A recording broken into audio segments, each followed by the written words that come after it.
मैं सोचता रहा कि तुम भोली हो, नादान हो। माँ ने समझाया नहीं होगा कि एक औरत कैसे पेट से होती है।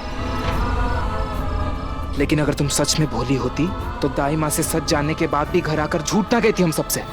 मैंने जानबूझकर नहीं किया है। कैसे समझाऊं आपको? झूठ बोलना पड़ा मुझे। मैं मजबूर थी। मजबूरी थी? ऐसी कौन सी मजबूरी थी संपूर्णा जो तुमने हम सबसे इतना बड़ा झूठ कहा? तू ये सच बता देगी तो तेरे ससुर जी फिर से बकरियों का दहेज मांग लेंगे। और कहाँ से दे हम? अभी तो 2-3 महीने तो ये जो माँ बनने का नाटक है ना, इसको चला।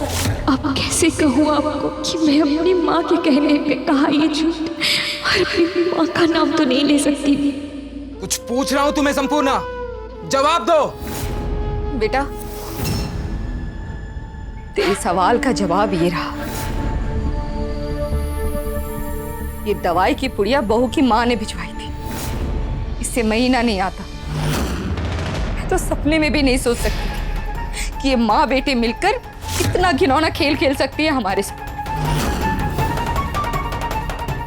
और समधन जी तो परा ही हैं, उनसे क्या शिकायत करे? हाँ, लेकिन बहू तू तो अपनी है ना।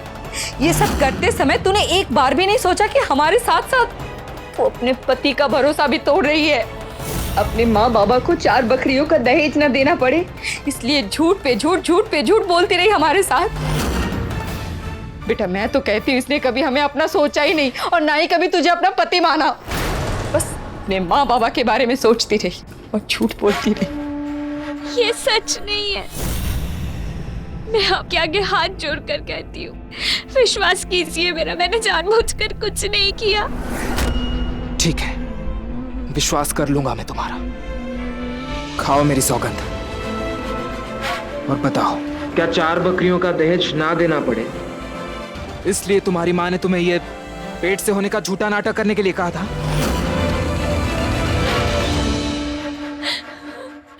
हाँ।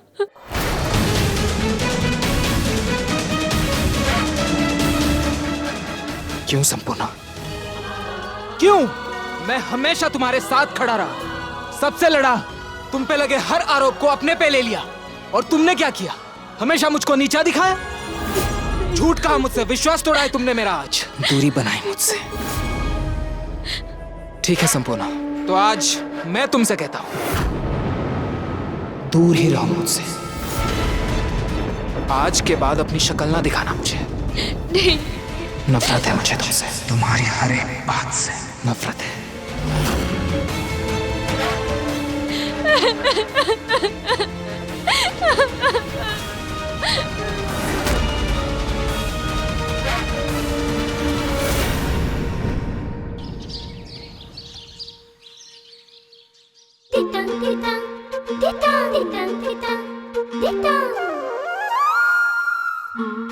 अब कोई भी बात जो बदमाशी लगे उससे दूर रहना है मुझे।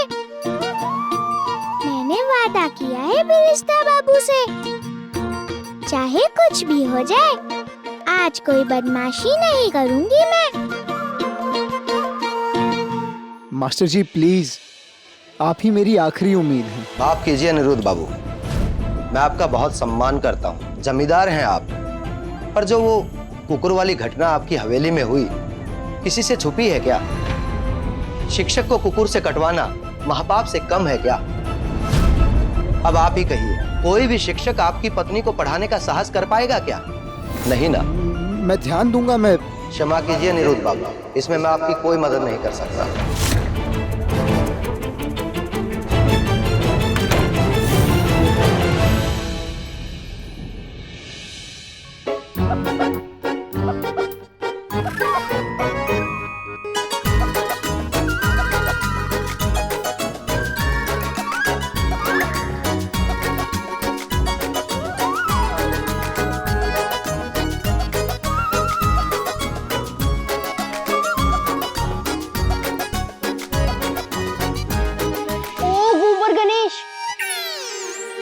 सुना है तुम्हें ए तक लिखना नहीं आता।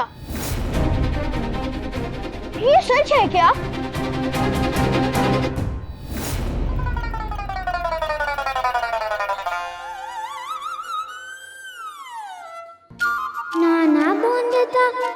कोई बदमाशी नहीं होनी चाहिए आज। ना सींग बना सकती हूँ सिर पे, ना जीत दिखा सकती हूँ बट्टुक को। वादा याद है ना अपना? काका क्या कहते हैं?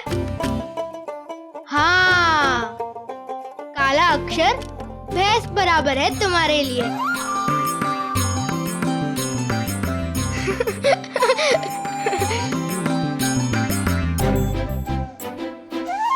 भैंस बराबर ही तो होंगे। तुम्हें और कुछ आता है क्या सिवाय रसगुल्ला खाने के?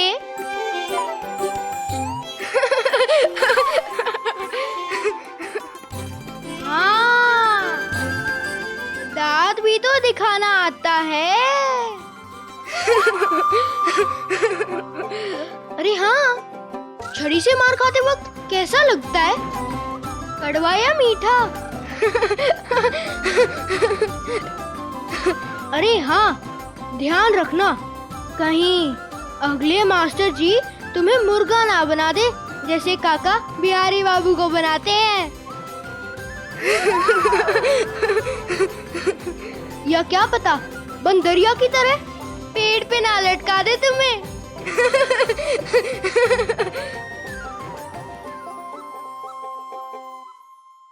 आज क्या हो गया है बॉडी को?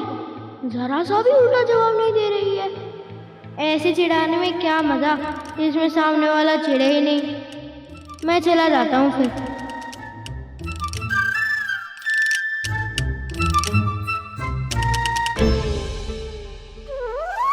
ये तो अच्छा तरीका है। अगर ना चिढ़ो तो फिर चिढ़ाने वाला हार मानकर वापस लौट जाता है। यही होता है शाबाश बोंदता बनने का फायदा।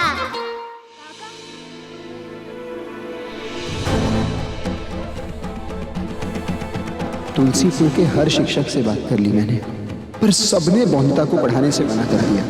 अब क्या करूं मैं बौंदता को पढ़ाने के लिए?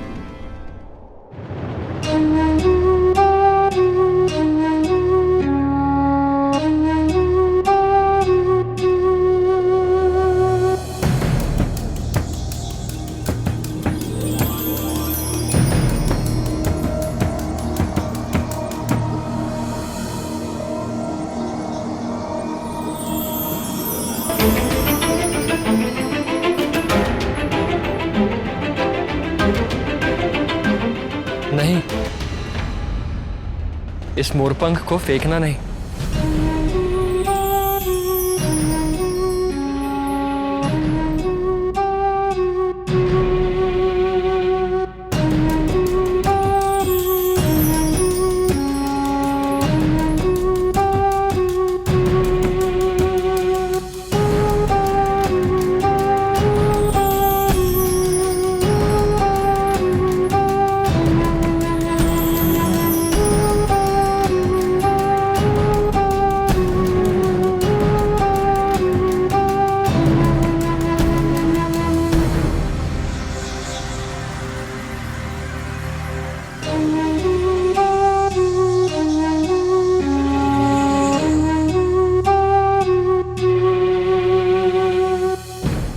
जो आपका है वो आकर रहेगा आपके पास, लेकिन जो आपका नहीं है वो पूरी दुनिया से लड़कर भी नहीं पा सकते आप।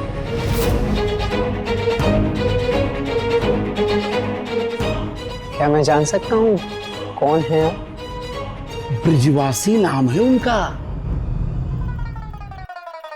चेहरे पे एक अलग से रहस्यमयी मुस्कान है उनके। हाथों में पता है वो मोरपंख वाली बंशी है। मुखमंडल आभा मंडल पे एक अजब सा तेज है उनके।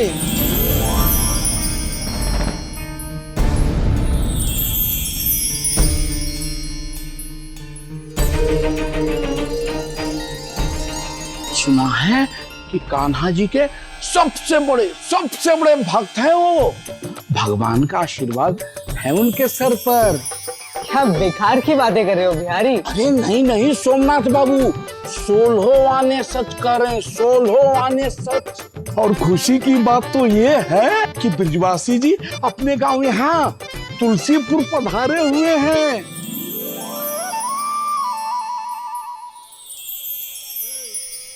मेरा नाम ब्रिजवासी है।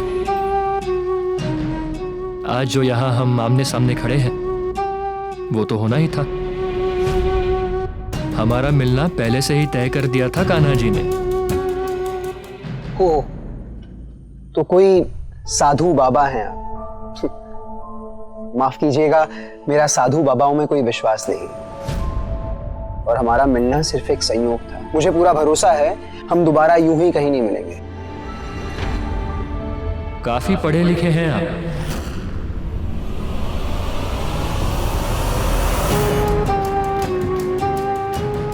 इसलिए बिना प्रमाण के सत्य को भी सत्य नहीं मानते। हर बात को तर्क पे तोलते हैं। चुपती हुई बात कहने पे भी हिचकिचाते नहीं। बैरिस्टर हैं आप।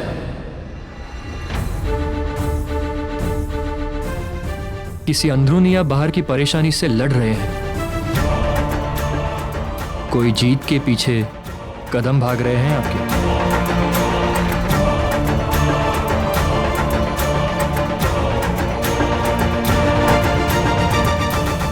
इतना सब कैसे पता आपको?